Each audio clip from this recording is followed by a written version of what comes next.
Hi ಸ್ನೇಹಿತರೆ, ಸ್ಪರ್ಧಾ ಕ್ರಿಯೇಷನ್ಗೆ ಸ್ವಾಗತ. ಇವತ್ತು UPSC ಪ್ರಿಲಿಮ್ಸ್ ಎಕ್ಸಾಮಿನೇಷನ್ಸಲ್ಲಿ ಕ್ವಶನ್ ಪೇಪರನ್ನು ಸಾಲ್ವ್ ಮಾಡುವಾಗ ಕೆಲವೊಂದಿಷ್ಟು ಟ್ರಿಕ್ಸ್ಗಳನ್ನು ಫಾಲೋ ಮಾಡ್ತಾ ಹೋಗಬೇಕಾಗತ್ತೆ. ಅದರಲ್ಲಿ ಒಂದು ತುಂಬಾ ಇಂಪಾರ್ಟೆಂಟ್ ಆದಂಥ ಟ್ರಿಕ್ಸ್ ಅಂದರೆ ಎಲಿಮಿನೇಷನ್ ಮೆಥಡ್. ಈ ಎಲಿಮಿನೇಷನ್ ಟ್ರಿಕ್ಸನ್ನು ಯಾವ ಥರ ಯೂಸ್ ಮಾಡಬೇಕು, ಎಲ್ಲಿ ಯೂಸ್ ಮಾಡಬೇಕು, ಯಾವ ಕ್ವಶನಿಗೆ ಅಪ್ಲೈ ಮಾಡಬೇಕು, ಏನು ಅನ್ನೋದನ್ನು ಡೀಟೇಲ್ಸ್ ಆಗಿ ಈ ವಿಡಿಯೋದಲ್ಲಿ ನೋಡ್ತಾ ಹೋಗೋಣ. ವಿಡಿಯೋವನ್ನು ಕೊನೆ ತನಕ ನೋಡಿ, ಖಂಡಿತ ಯೂಸ್ಫುಲ್ ಇದೆ.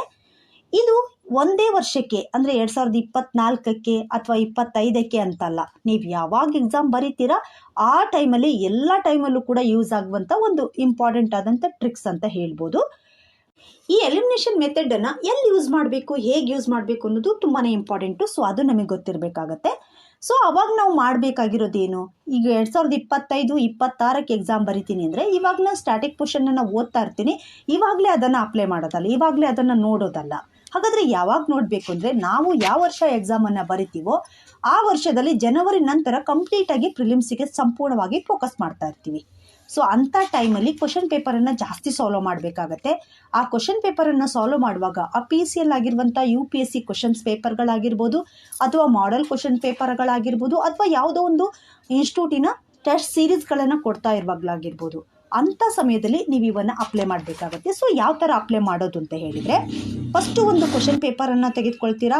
ಅದರಲ್ಲಿ ನಿಮಗೆ ಗೊತ್ತಿರುವಂಥದ್ದು ಎಕ್ಯುರೇಟಾಗಿ ಇದು ನಮ್ಗೆ ಗೊತ್ತಿರುತ್ತೆ. ಡೈರೆಕ್ಟಾಗಿ ಕೆಲವೊಂದಿಷ್ಟು ಕ್ವಶನ್ಸ್ ಬಂದಿರುತ್ತೆ, ಅಥವಾ ನಾವು ಕರೆಂಟ್ ಅಫೇರ್ಸಲ್ಲಿ ಓದಿರ್ತೀವಿ, ಯಾವುದೋ ಒಂದು ಕ್ಲಾಸಲ್ಲಿ ಕೇಳಿರ್ತೀವಿ, ಈ ಥರದ್ದು ಕ್ವಶನ್ಸ್ಗಳು ಬಂದಿರುತ್ತೆ. ಅಂಥ ಟೈಮಲ್ಲಿ ಡೈರೆಕ್ಟಾಗಿ ನೀವು ಬರೀತೀರಾ. ಸೊ ಇದನ್ನು ನಾವು ಕಂಪ್ಲೀಟಾಗಿ ಡೈರೆಕ್ಟಾಗಿ ಗೊತ್ತಿರುವಂಥ ಕ್ವಶನ್ಸ್ಗಳನ್ನು ಟಚ್ ಮಾಡುವಂಥದ್ದು. ಇದು ಫಸ್ಟ್ ರೌಂಡಲ್ಲಿ. ಇನ್ನು ಸೆಕೆಂಡ್ ರೌಂಡಲ್ಲಿ 50-50 4 ಆಪ್ಷನ್ ಇರುತ್ತೆ. 2 ಆಪ್ಷನು ಅದು ಅಲ್ವೇ ಅಲ್ವಾ, ಈ ಕ್ವಶನ್ಸಿಗೆ ರಿಲೇಟೆಡ್ ಅಲ್ವೇ ಅಲ್ಲ ಅನಿಸುತ್ತೆ. ಸೊ ಅಂಥವನ್ನ ನಾವು ಡಿಲೀಟ್ ಮಾಡ್ತೀವಿ. ಇನ್ನೆರಡರಲ್ಲಿ ಯಾವುದೋ ಒಂದು ಕನ್ಫ್ಯೂಷನ್ ಇರುತ್ತೆ. ಸೊ ಅದನ್ನು ಐಡೆಂಟಿಫೈ ಮಾಡ್ತೀವಿ. ಅಂದರೆ ನಾವು ಎಲ್ಲೋ ಓದಿರ್ತೀವಿ ಅಂದರೆ ಸ್ವಲ್ಪ ಕನ್ಫ್ಯೂಷನ್ ಇರುತ್ತೆ, ಬರುತ್ತೆ. ಸೊ ಇದು 50-50 ಟ್ರಿಕ್ಸ್, ಇದನ್ನು ಯೂಸ್ ಮಾಡ್ತೀವ. ನಂತರದಲ್ಲಿ ಲಾಸ್ಟ್ ರೌಂಡಲ್ಲಿ ನಿಮ್ಗೆ ಅದ್ರ ಬಗ್ಗೆ ಸ್ವಲ್ಪನೂ ಗೊತ್ತೇ ಇಲ್ಲ, ಈ ಕ್ವಶನ್ ಬಗ್ಗೆ ನಮಗೆ ಗೊತ್ತೇ ಇಲ್ಲ, ಬಟ್ ನನಗೆ ಗೊತ್ತಿರೋದು ಆಯಿತು. ನೆಕ್ಸ್ಟು 50-50 ಇದನ್ನು ಮಾಡ್ಕೊಂಡ್ಬಿಟ್ಟು ಒಂದು 30-35 ಕ್ವಶನ್ಸನ್ನು ಟಚ್ ಮಾಡಿದ್ದೀನಿ ಅಂದರೆ, ಇಲ್ಲಿ ನೆಗೆಟಿವ್ ಇರೋದ್ರಿಂದ ಸ್ವಲ್ಪ ಯಾವುದೋ ಒಂದೆರಡು ರಾಂಗ್ ಆಗ್ಬೋದು. ಆವಾಗ ನನಗೆ ಮಾರ್ಕ್ಸ್ ಎಷ್ಟು ಬೀಳುತ್ತೆ, ಒಂದು 30 ಕರೆಕ್ಟ್ ಆಯಿತು ಅಂದರೆ ಒಂದು 60 ಮಾರ್ಕ್ಸ್ ಬೀಳತ್ತೆ. 60 ಮಾರ್ಕ್ಸ್ ಬಿತ್ತು ಅಂದರೆ ನಾನು ಗೆಟ್ ಆಗಲ್ಲ, ಪ್ರಿಲಿಮ್ಸ್ ಗೆಟ್ ಆಗೋಕ್ಕಾಗಲ್ಲ. ಸೊ ಹಾಗಾಗಿ ಈ ಎಲಿಮಿನೇಷನ್ ಟ್ರಿಕ್ಸನ್ನು ಯೂಸ್ ಮಾಡ್ಕೋಬೇಕು. ಫಸ್ಟು ನಾವು ಯಾವೆಲ್ಲ ವರ್ಡ್ಸ್ಗಳು ಆಪ್ಷನಲ್ಲಿ ಇದ್ದರೆ ಇದು ರೈಟಾ ಅಥವಾ ರಾಂಗ್ ಅನ್ನೋದು ತಿಳ್ಕೊಳ್ಳೋಣ. ಫಸ್ಟ್ ಅವನ್ನ ಆಮೇಲೆ ಅವ್ನಿಗೆ ಎಕ್ಸಾಂಪಲ್ ಕೂಡ ಹೇಳ್ತೀನಿ. First one, only statement are mostly wrong. Second one, the use of words like some correct. Third one, the use of words like steadily mostly wrong. Fourth one, completely incorrect. Fifth one, can be correct. Sixth one, facts, date, incorrect.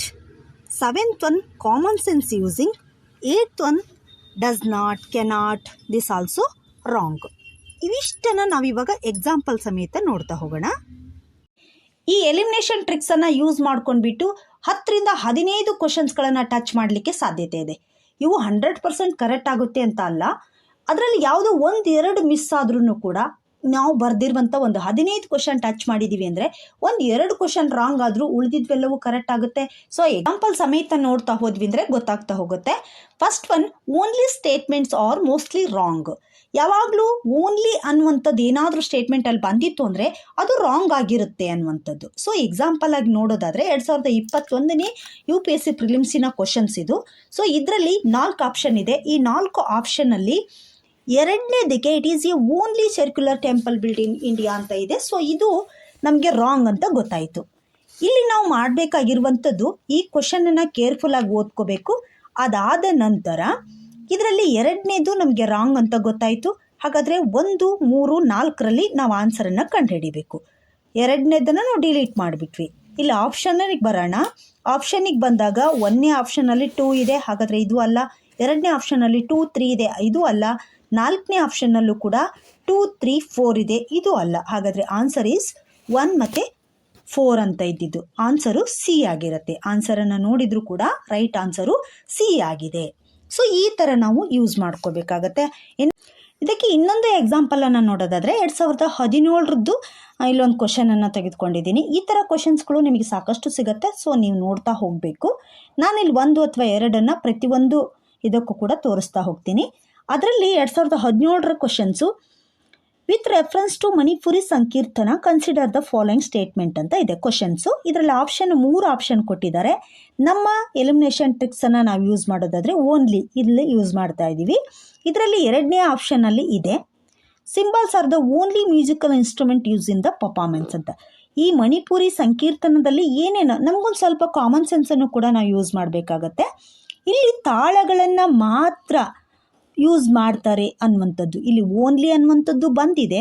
So ತಾಳಗಳನ್ನು use ಮಾಡ್ತಾರೆ ಅಷ್ಟೇ ಅಲ್ಲ. ಹಾಗಾದರೆ ಇದು wrong ಅಂತ ನಮ್ಮ 3 ಆಪ್ಷನ್ನಲ್ಲಿ 1 ನಾವು delete ಮಾಡಿದ್ವಿ. ಹಾಗಾದರೆ 1ನೇದ್ದು 2ನೇದ್ದು ಸರಿ ಇದೆಯಾ ಅಂತ ಆಪ್ಷನ್ನಲ್ಲಿ ಹುಡುಕೋಣ. 1ನೇದ್ದು ಎ ಆಪ್ಷನ್ನು ರಾಂಗು, ಯಾಕೆಂದರೆ 2 ಆಪ್ಷನ್ ಇದೆ. ನೆಕ್ಸ್ಟು ಸಿ ಕೂಡ ರಾಂಗು, ಇಲ್ಲಿ 2 ಮತ್ತು 3 ಇದೆ. ಹಾಗಾದರೆ ಬಿ ಮತ್ತು ಡಿಯಲ್ಲಿ ಯಾವುದು ರೈಟ್ ಅನ್ನುವಂಥ ಒಂದು ಕನ್ಫ್ಯೂಷನ್. ಆ ಟೈಮಲ್ಲಿ ನೀವು ಮತ್ತೆ ಹೋಗಬೇಕು, ಸ್ಟೇಟ್ಮೆಂಟನ್ನು ಕರೆಕ್ಟಾಗಿ ಓದ್ಕೋಬೇಕಾಗತ್ತೆ. ಇದು ಮಣಿಪುರಿ ಸಂಕೀರ್ತನದಲ್ಲಿ ಒಂದು ಕೀರ್ತನೆಯಲ್ಲಿ ಏನೇನು ಇರುತ್ತೆ, ಸಾಂಗ್ ಇರುತ್ತೆ, ಡ್ಯಾನ್ಸ್ ಇರುತ್ತೆ ಅಲ್ವಾ. ಸೊ ಇಲ್ಲಿ ನೋಡಿ 1ನೇದು it is the song and dance performance ಅಂತ ಇದೆ. ಹಾಗಾದರೆ ಇದು ರೈಟ್. ಇನ್ನು ಕ್ವಶನನ್ನು ಕೂಡ ನಾವು ಅಬ್ಸರ್ವ್ ಮಾಡೋಣ. It is the performed to narrate the life and needs to the Lord Krishna. ಇಲ್ಲಿ ಲಾರ್ಡ್ ಕೃಷ್ಣನ ಬಗ್ಗೆ ಸಂಪೂರ್ಣವಾಗಿ ಎಕ್ಸ್ಪ್ಲೈನ್ ಮಾಡ್ತಾ ಇದ್ದಾರೆ, ನಿರೂಪಣೆಯನ್ನು ಮಾಡ್ತಾ ಇದ್ದಾರೆ ಕೀರ್ತನೆಯ ಮೂಲಕ.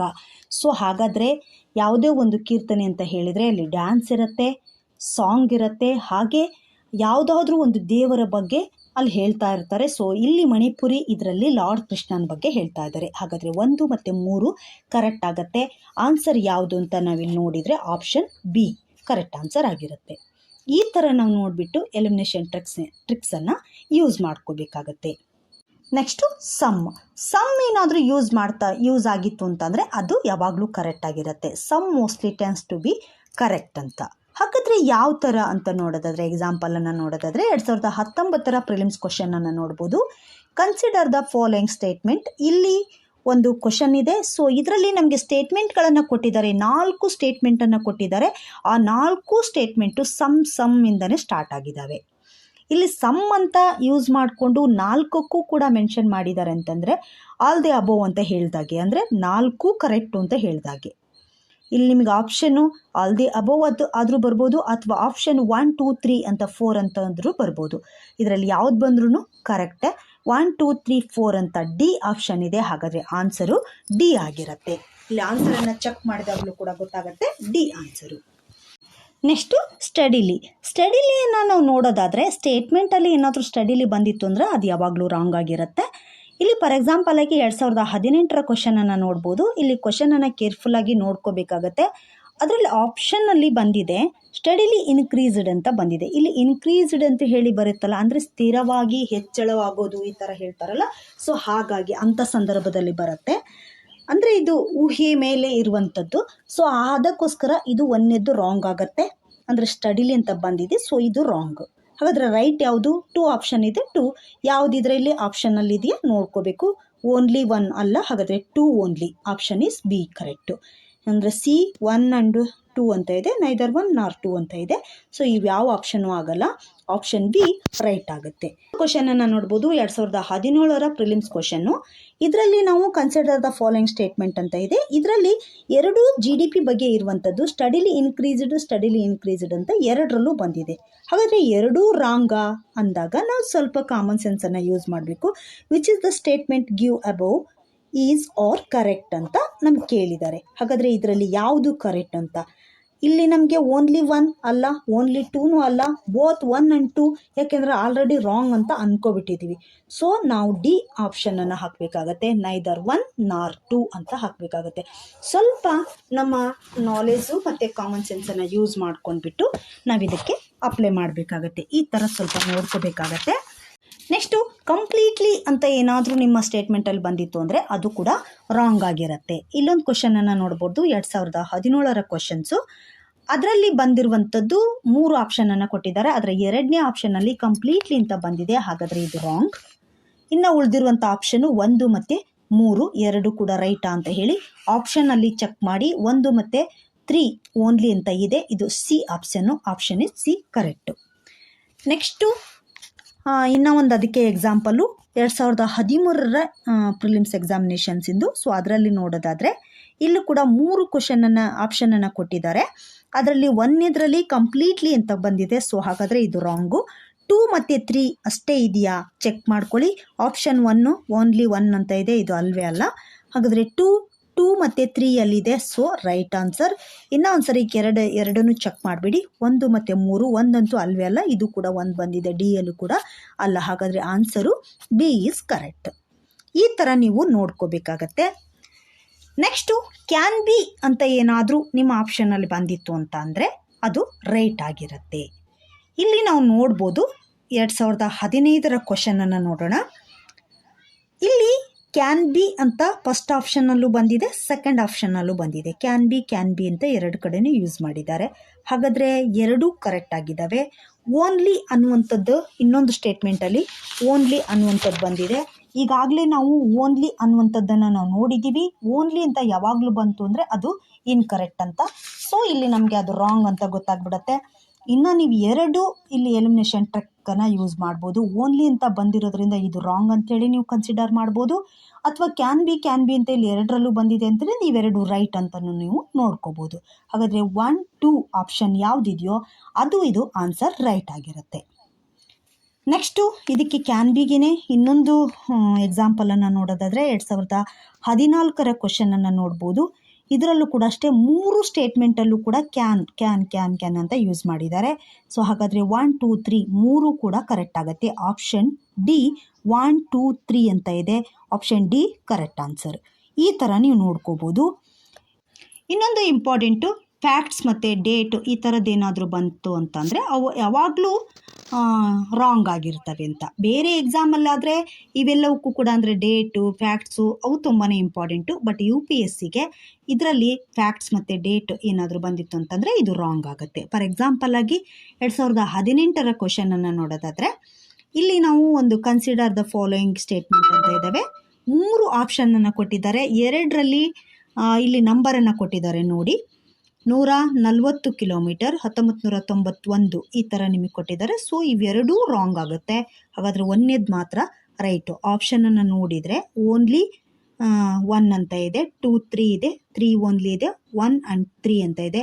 ಆನ್ಸರ್ ಈಸ್ ಓನ್ಲಿ 1 ಅದು ಆನ್ಸರ್ ಆಗುತ್ತೆ. ಸೊ ಅಂದರೆ ಇಲ್ಲಿ ಫ್ಯಾಕ್ಟ್ಸು ಮತ್ತು ಡೇಟು ಇವೆಲ್ಲವೂ ಕನ್ಸಿಡರ್ ಆಗಲ್ಲ. ಇಲ್ಲಿ ಕೂಡ ನಾವು ಯೂಸ್ ಮಾಡ್ಕೋಬೋದು.